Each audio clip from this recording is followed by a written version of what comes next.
everyone, it's Louise, and I'm back because I have something on my mind I want to share with you, and I don't want to forget it. So I know after yesterday's pour, this cloud pour, I thought it would be good to put a color down in the middle versus a cloud color. And then I thought to myself, wouldn't it be, what if I took the color I wanted to use and made it a cloud color by putting in satin enamel with it in Floetrol. So I just want to share with you, I was thinking about making this Quinacridone Magenta the center color down, the last color down that would be in the center. So this is what it looks like in the tube. This is what it looks like in the tub. And when I made up a batch of the cloud using the satin enamel in it, this is what it did. So look at that difference. That satin enamel really ate the paint. So save yourself the trouble of making that mistake. I could probably use this, but only as a very light color, like bubblegum. So just wanted to share that with you before I do my next pour. All right, folks, it's Louise McKay with Louise McKay Art, and I am here for another round of cloud pour. The last one I did was a real mess. The middle had really no definition and no central point. So I scraped it. And the good news is, at least I have a lot of good flow paint to spread the canvas out with when I get the composition down. So, in keeping with the one that I have on the last time, the concept is okay. I love the way these on the outside, these clouds are, but my disappointment is in the middle. So I'm gonna lay a color down in the middle first. The last time I was just doing this, I had a whole plan. I got my little cheat sheet here of all my sequence, and I'm gonna throw this to the wind because it was a wreck. Sometimes you just gotta wing it and go with the flow. So, speaking of going with the flow, what I'm gonna do this time, because I have yet to get this whole ring pour concept going for me, I'm gonna turn on music and I'm gonna voice over the part where I'm going to ring pour, and I'm gonna play my Alexa and play to a beat and try to get a rhythm going in my ring pour. So that's my plan. Okay, so let's get the cup going here. So I have an idea of the colors. I've got 6 colors here plus the white, which I did up the amount of satin enamels in it from 28% to 41% to try to get a little more poofiness, cloudiness. So let's just, without further ado, get my pouring in my cup, and then we'll go from there. All right, these are the only cups I've got left. I know they're really dirty, but I'm getting low on cups. So I'm gonna pour in this bluish green.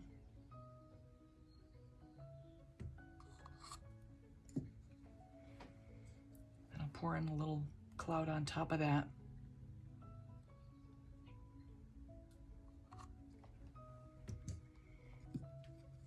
I'm gonna go with, what do I wanna go with?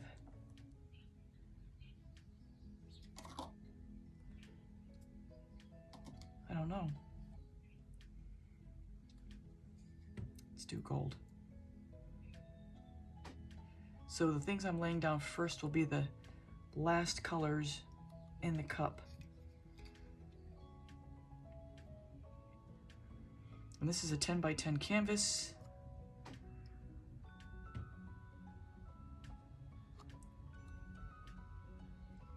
I don't want that to go in the cup.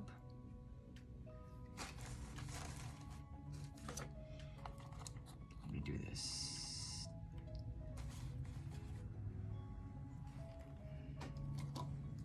This is my red.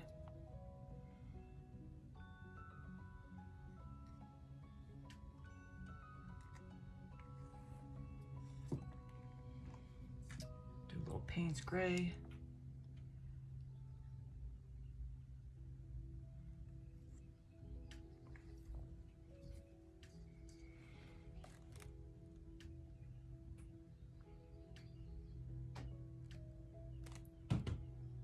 cloud.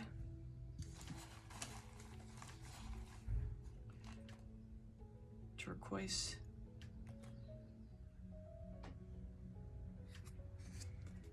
Then my magenta.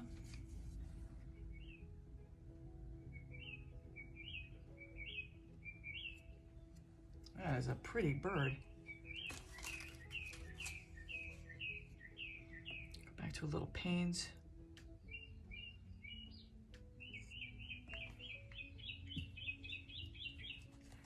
Back in with some blue, greenish blue.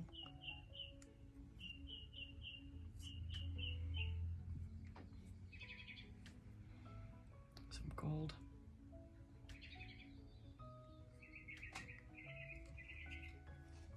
Prussian Blue.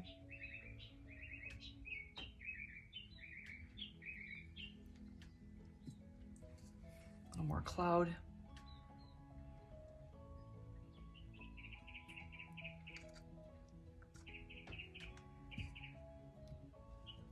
Some of my red.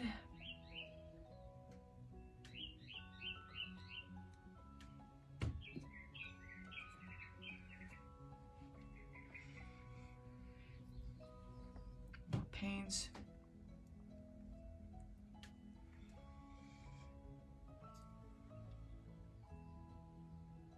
Pink, and then, or magenta, I should say. Blue, and then, I'm sorry, turquoise. This is a 5-ounce cup, and I should need about 4 ounces.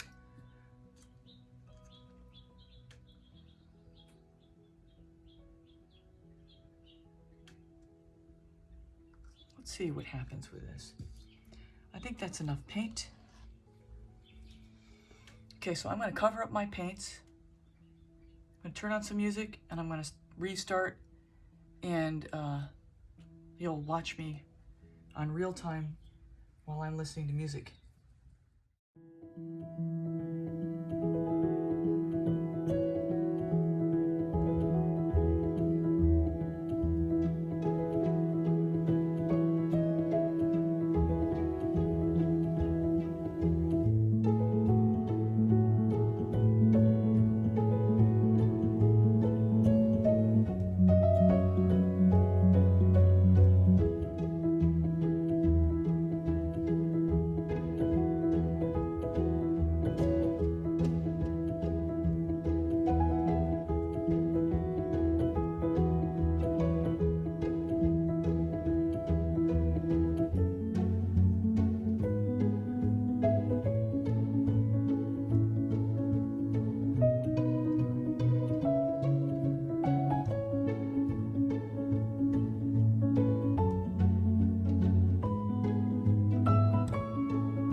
So I forgot to turn Alexa off and the music's still playing, so I have to voice over these parts. So basically I'm going to torch here, and then I'm going to start to tilt, and I'll chime in when I need to. All right.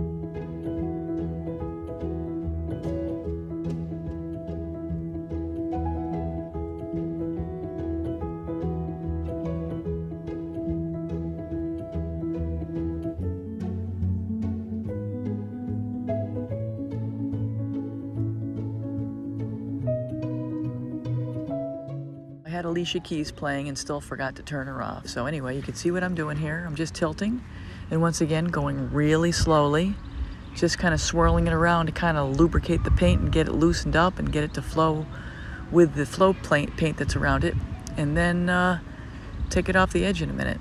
And I think I will double time through the tilting because it does take a little while.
So it's through this part after the initial tilts that I'm looking at the composition and deciding which parts I want to keep and which parts I don't mind losing. And one of the sections I do like is the red that's around the poofy white section in the middle. So you'll see me start to shape it as we go.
So at this point, I'm just giving it the once-over final look at as we get near the end here.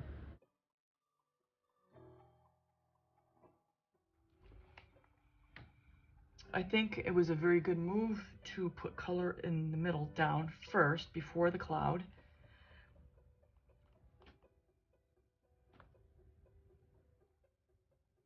I really would have wanted a little more poofiness in the externals.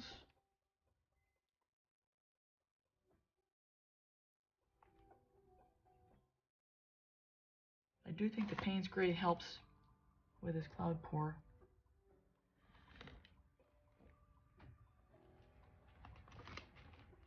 Well, this is getting better and better.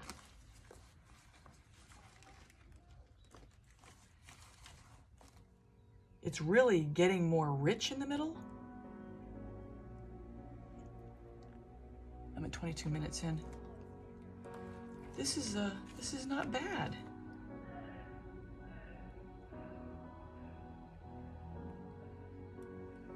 Very interesting.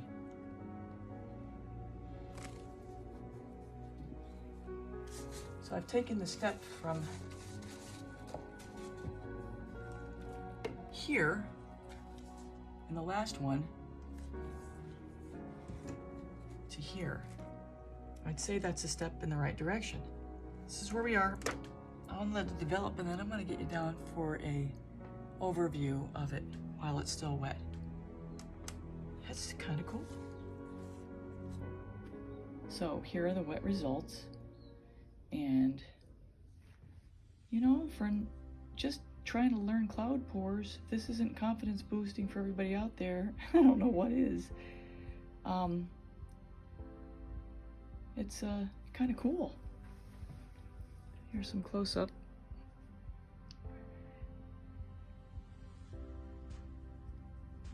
I really wanted a little more poofiness of cloud effect, but I'll take what I got.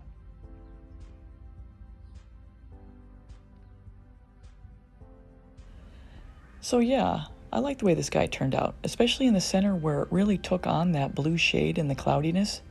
Very cool. Maybe not my technique of choice, but certainly worth the learning experience and should be confidence boosting to anybody out there. This is a fairly simple technique. Again, it's just practice.